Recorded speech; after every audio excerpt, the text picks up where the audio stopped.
भगवान राम का 14 वर्ष का वनवास। श्री रामचंद्र जी की सौतेली मां कैकेयी ने अपने पति राजा दशरथ को आदेश दिया कि वह रामचंद्र जी को 14 वर्ष के लिए राजगद्दी का अपना अधिकार त्यागने और वनवास जाने का फरमान सुनाए। एक आदर्श पुत्र के रूप में रामचंद्र जी ने पूर्ण समर्पण के साथ अपने पिता के अनिच्छुक निर्णय को स्वीकार कर लिया और अपनी पत्नी सीता और छोटे भाई लक्ष्मण के साथ 14 वर्ष के लिए अयोध्या छोड़ वन की ओर प्रस्थान किया। नारद मुनि का श्राप सत्य प्रतीत होने लगा। यह सब शैतान ब्रह्मकाल का जाल था। सर्वशक्तिमान कबीर जी की अमृतवाणी सूक्ष्म वेद में इसका उल्लेख किया गया है। कबीर महर्षि वासिष्ठ जी विद्वान थे जिन्होंने पूर्ण आध्यात्मिक और ज्योतिषीय गणना की और राम और सीता के विवाह के लिए सबसे शुभ समय निर्धारित किया ताकि वे एक सुखद वैवाहिक जीवन जी सकें। लेकिन कौन जानता था कि अयोध्या के राजकुमार राम और मिथिला की राजकुमारी सीता जंगल में ऐसी दयनीय जिंदगी बिताएंगे जैसा कि पूर्व निर्धारित था।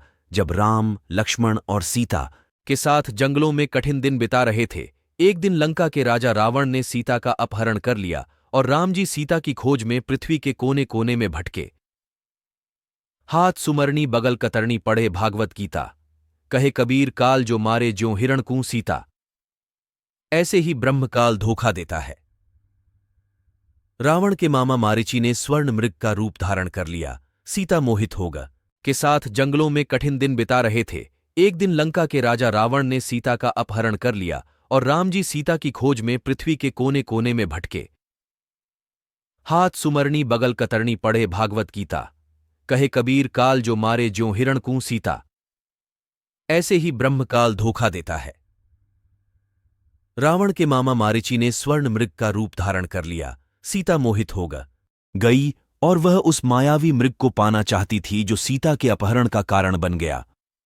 साधु संतमाला झपकर और गीता पढ़कर खुद को बुद्धिमान मानते हैं, लेकिन वास्तविकता यह है कि वे सभी अज्ञानी हैं।